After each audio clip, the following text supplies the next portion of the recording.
All right, I'm done being in awe. It's time for another edition of This Is Truly News. Before we do anything, you have to like, subscribe, and follow us because that's the rules. Otherwise, we can't do anything. We just stand here like this. Well, actually, we sit here. Yeah, fine. And although we look weird enough to begin with, if we just sit there staring at you, that's weird. And we don't even need a GIMP suit. Yeah, and mine doesn't fit anymore. I'm thinking after 5 years, his won't either. Like, subscribe, and follow This Is Truly News if you would, and then send us stuff. You can send us stories, photos, I don't know, small selections of Indian dialect at TITR.netradio.net work. And you can also comment wherever you find This Is Truly News, because Scott finds everything. It's amazing. He's like the NSA, only... No, he's like the NSA. This is True, Really News with Scott Combs and Tony Vercanis. All the news you're about to hear is true. Really? As far as you know. Okay, buckle in. This one's long. Okay. From an usher at a movie theater. Teenage girl approaches me as I'm checking tickets for a theater screen. Excuse me, there's someone in my seat and they're refusing to move. In her seat is an older woman with a group of children. Me, excuse me, ma'am, you're in this customer's seat. Customer, she can move somewhere else. I need to sit here with my babies. And she gestures to the 4 children next to her. Me, may I see your tickets, ma'am? Customer, you may not. You saw my tickets on the way in, and that is enough. Violations of my privacy. Me, I'm not trying to check your personal details, ma'am, just your seat number. Customers, not happening. Me, ma'am, either you show me your ticket or the movie's not happening. Pick one. Customer rolls her eyes, scoffs, and makes a long song and dance about slowly opening her bag, followed by slowly opening her purse. She glacially hands over a crumpled up ticket. Me, ma'am, you're seated down at the front in row A. Those are terrible seats. My babies will get bad necks. Glares at the teenage girl. Why does this bitch get to sit in the nice seats and my babies have to sit down in front?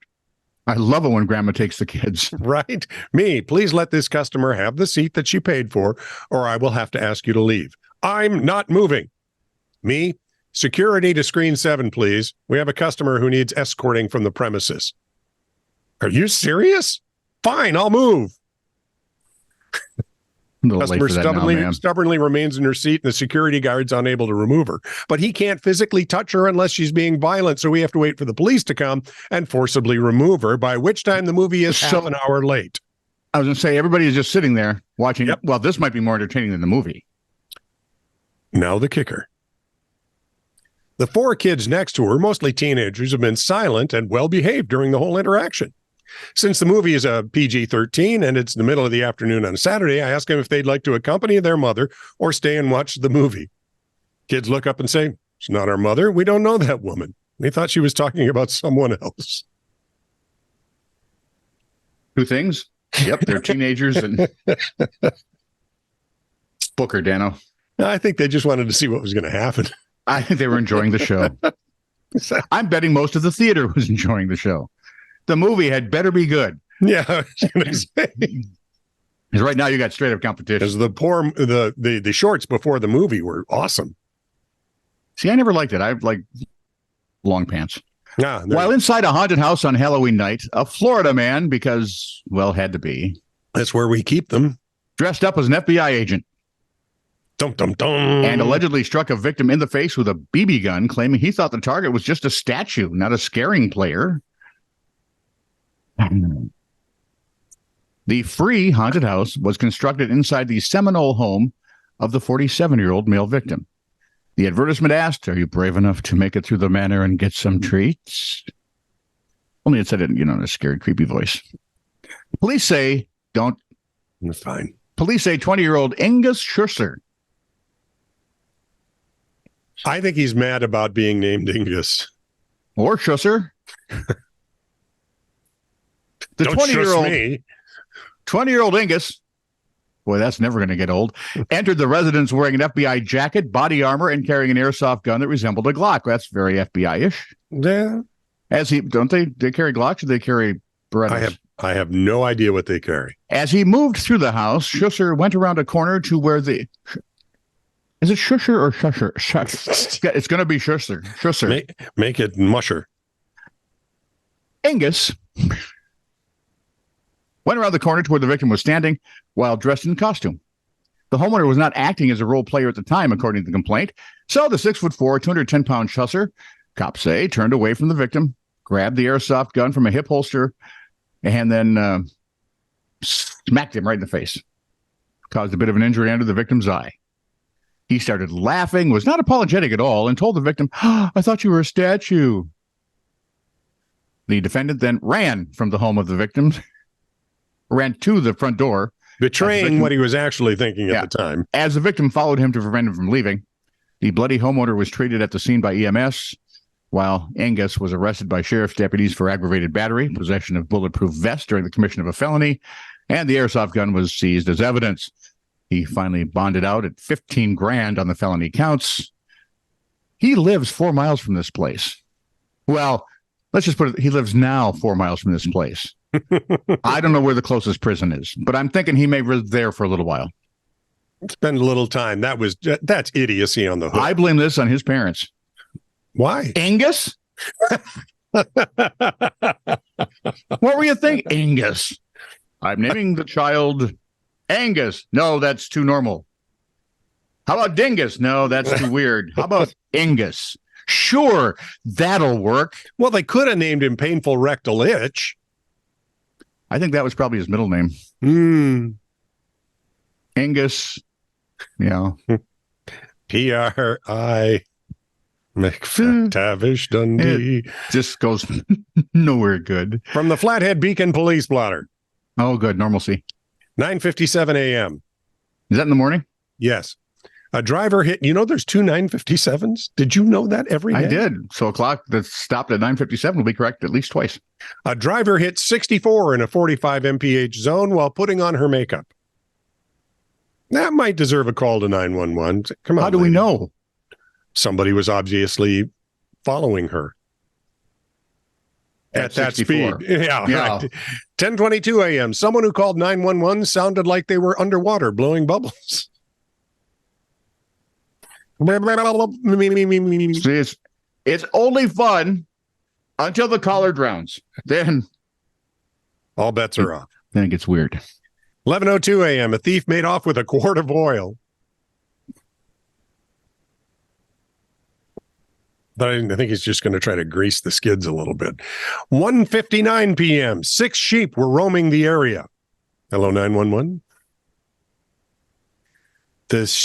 Are they carrying a quart of oil? The sixth sheik slit the sixth sheet. Is that how they do it?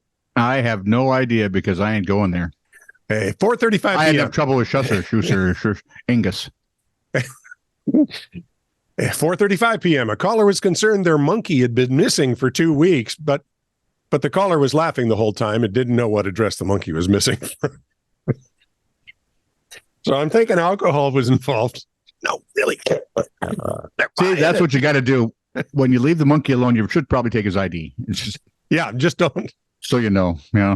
Right, exactly. I'm just, no. Panama City's Downtown Improvement Board has been working for months. Months, I tell you. Well, has it been working for months, Tone? Months. Several.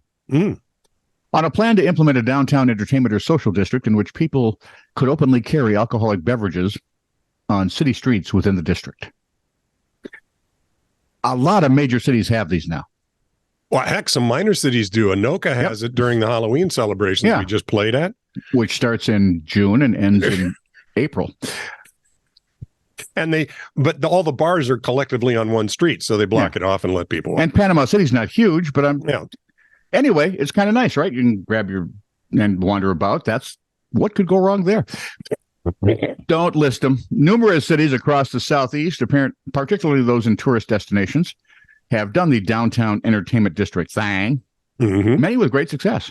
Yep. But. I hear a butt coming on. Yeah. My sister-in-law, Michelle, found this. Panama City Mayor Michael Rohan is clearly not a fan. He thinks the plan is a terrible idea, and creating the downtown district would increase tardyism at school. the divorce rate, according to WMBB. I could have made a case in my head for tardyism. According to the report, the mayor said implementing the district would increase law enforcement and trash pickup needs. True. He also claimed the Florida Panhandle has one of the state's highest divorce rates, and the proposed district would somehow make it worse. City commissioners and the Downtown Improvement Board are scheduled to present the final proposal for a vote in a couple of weeks. Rohan, a retired physician, was elected Panama City's mayor earlier this year. My guess, he may not get a second term, is my Right, guess. exactly. This is a dumb idea. You're not going. I mean, if you're going to lump what alcohol problems can do, yeah, sure, divorce rates will be in there. Yeah. But that's the main reason? Yeah, right. That doesn't Not make any the fact sense. that you have people wandering about the street with alcohol in their hands? I would think the fighting and public barfing would be the biggest problem. I would think the police wanted to crack you upside the head for passing this stupid thing. Yeah, well, we didn't have many. Well, I only encountered the one fight that didn't happen. Yep. So this is good. I almost got in a fight once, but luckily he was too drunk to care about it. Very nice. Pays to be the bartender sometimes. This is true, really news. Send email to TITR@netradio.network.